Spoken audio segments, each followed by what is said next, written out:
오늘은 밧세바 마지막 편을 이야기하도록 하겠습니다. 밧세바는 어떤 여자였을까요? 마태복음을 보면 예수님의 족보로 시작합니다. 그 중에 다말, 라합, 룻, 밧세바, 마리아 5명의 여자가 등장합니다. 남자들만 가득한 족보에 여자의 이름이 등장하는 것도 이상하지만 이 여자들은 하나같이 복잡한 사연을 가지고 있습니다. 성경에 훌륭한 여인들이 많은데 그 여인들을 다 제쳐두고 왜 이런 여자들을 족보에 넣었을까요? 역시 하나님의 생각과 우리의 생각은 달라도 너무 다른 듯합니다. 예수님의 족보에 등장한 5명의 여자 중 가장 나쁜 평가를 받는 여자가 바로 밧세바입니다. 흔히들 밧세바는 음탕하고 다윗을 유혹하여 왕비가 된 여자라고 평가합니다. 그러나 이건 정말 하나님과 전혀 다른 평가입니다. 밧세바는 보통 생각하는 것보다 훨씬 훌륭하고 멋진 여자였습니다. 사실 밧세바는 씻을 수 없는 상처를 받은 여자입니다. 그녀가 조금이라도 나쁜 마음을 먹었다면 복수, 분노, 원한, 미움으로 가득한 삶을 살았을 것입니다. 그러나 그녀는 삶의 모든 악하고 나쁜 감정을 용서와 사랑과 관용으로 순화시켰습니다. 멈출 수 없는 슬픔 가운데서 그녀는 꿋꿋하게 일어서서 감사와 기쁨의 삶을 살았습니다. 그녀의 삶을 자세히 들여다보기에는 성경의 기록이 조금 부족합니다. 그러나 그녀 주변에 있는 남자들을 살펴보므로 그녀의 모습을 조금 엿볼 수 있습니다. 첫 번째가 아히도벨입니다. 아히도벨은 밧세바의 할아버지로서 다윗의 참모 역할을 한 지혜로운 사람이었습니다.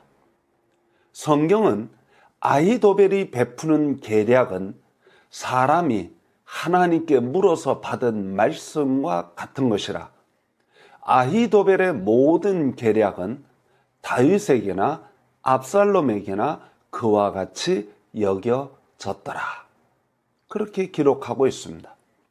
안타까운 사실은 이렇게 지혜로운 사람이 압살롬이 다윗을 반역할 때 압살롬의 편에 섰다는 사실입니다.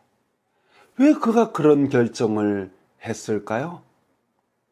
짐작하기에는 사랑하는 손녀가 다윗에게 강간당하고 충성스러운 사위 우리아가 다윗의 계략으로 살해되었을 때부터 아히도벨의 마음이 돌아선 것이 아닌가 추측할 수 있습니다. 결국 압살롬의 반역이 실패로 끝나자 아히도벨은 쓸쓸히 고향으로 돌아가 집을 정리하고 죽음을 선택합니다. 밧세바가 할아버지의 반역과 죽음을 알게 되었을 때 얼마나 가슴이 아팠을까요? 그녀의 슬픔은 언제 끝나게 될까요? 성경 이야기를 읽으면 단 몇 줄이면 끝나지만 밧세바에게 있어서 매일의 삶은 지옥 그 자체이지 않았을까요?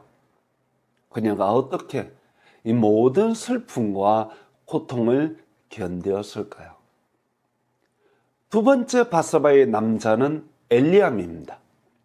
엘리암은 밧세바의 아버지로서 하나님은 은혜롭다는 뜻입니다.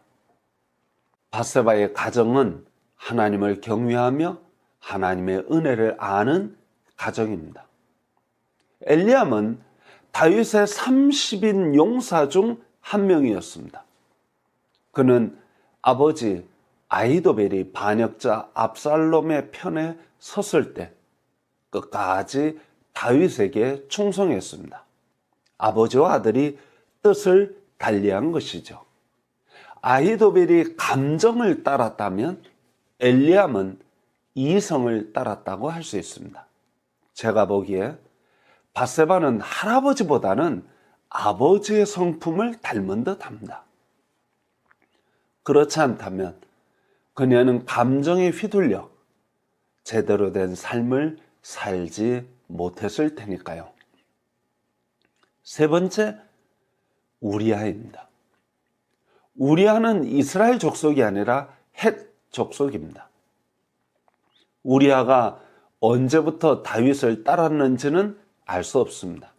다만 다윗이 사울을 피하여 도망칠 때 여기저기 많은 사람이 다윗을 따랐습니다. 대부분 난민이거나 도망자이거나 이방인들이었습니다. 다윗은 그들을 차별 없이 포용하였고 그들은 다윗과 함께 수많은 어려움을 견뎌내며 하나로 똘똘 뭉쳤습니다. 우리아는 다윗에 대한 충성심뿐 아니라 군인으로서 자부심을 가진 사람이었습니다. 다윗이 우리아를 불러서 술을 먹이고 집에 들어가 자라고 했을 때도 전장에 있는 부하 장병을 생각해서 집에 가지 않고 왕궁의 문간방에서 밤을 지새웠습니다. 그는 위에 있는 사람만 생각한 것이 아니라 아래에 있는 부하들도 생각한 훌륭한 장군이었습니다. 그런 충성스러운 장군이자 듬직한 남편 우리아가 다윗의 사악한 계략으로 죽었을 때 밧세바는 대성통곡하였습니다. 그녀는 진심으로 우리아를 존경하였고 사랑하였습니다. 네 번째 밧세바의 남자는 나단 선지자입니다. 사실 나단은 다윗의 영적 지도자였습니다. 그는 왕을 두려워하지 않고 하나님을 전심으로 섬겼습니다. 나이는 다윗보다 어리지만 하나님의 권위를 가지고 왕의 잘못과 죄를 날카롭게 지적하였습니다. 역사상 왕에게 직언한 선지자가 여럿 있었지만 대개는 큰 핍박을 받고 비참한 최후로 끝을 맺었습니다. 그러나 나단은 다윗에게 늘 존경받았고 다윗 왕조의 기틀을 잡는데 결정적 역할을 하였습니다. 그러한 나단 선지자가 끝까지 밧세바를 지켰습니다. 혹여라도 누가 밧세바를 나쁘게 평가하지 않을까, 사람들이 밧세바를 공격하지 않을까 하여 늘 곁에서 밧세바를 지도하고 지켜준 것처럼 보여집니다. 나단은 밧세바의 아들 솔로몬이 왕이 될 때 아주 결정적인 역할을 하였습니다. 다섯 번째, 다윗입니다. 다윗에 대한 밧세바의 감정은 복잡했습니다. 처음에는 분노와 원한과 복수심으로 가득하였지만 다윗이 하나님 앞에 진심으로 무릎 꿇고 회개하였을 때 하나님이 그를 받아준 것처럼 밧세바도 다윗을 받아준 것으로 보입니다.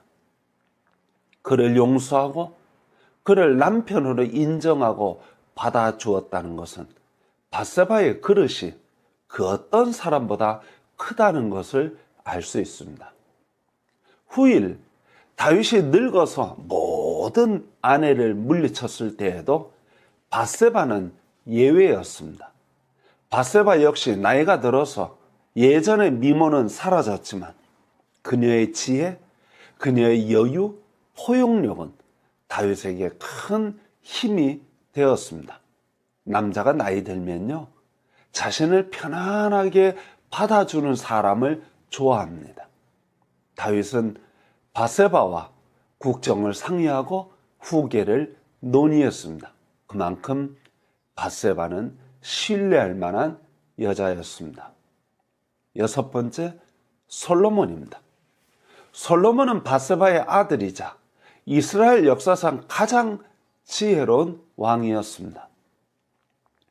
이스라엘 나라가 가장 아름답게 꽃피우던 시대는 다윗과 솔로몬의 시대입니다. 이 두 왕의 뒤에는 늘 바세바가 있었습니다.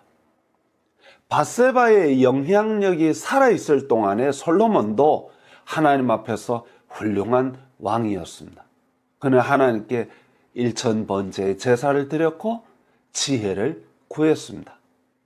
자녀 교육에 가장 큰 영향력을 끼치는 사람은 바로 어머니입니다. 다윗이 많은 부인을 얻었고 많은 자녀를 얻었지만 솔로몬처럼 멋지게 키운 엄마는 바세바가 유일합니다. 7번째, 아도니아입니다. 아도니아는 자기 아들 솔로몬과 왕권 경쟁을 하던 사람입니다.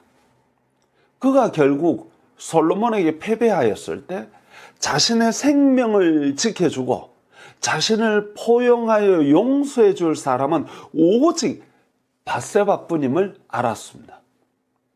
그는 바세바를 찾아가 생명을 구걸했습니다.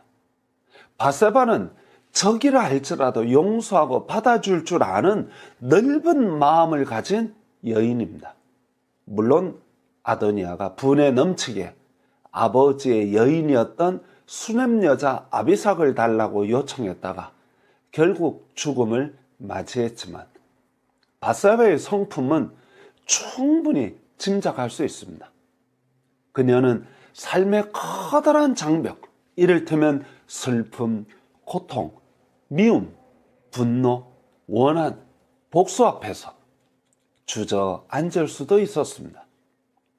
그러나 그녀는 용서, 관용, 이해, 사랑으로 그 모든 악감정을 극복한 아름다운 여인이었습니다. 그녀는 악을 선으로 이겼고 원수를 사랑으로 이긴 놀라운 여자입니다. 그녀가 예수님의 족보에 들어간 것은 너무나 당연한 일입니다. 저는 그래서 바세바를 참 좋아합니다. 감사합니다.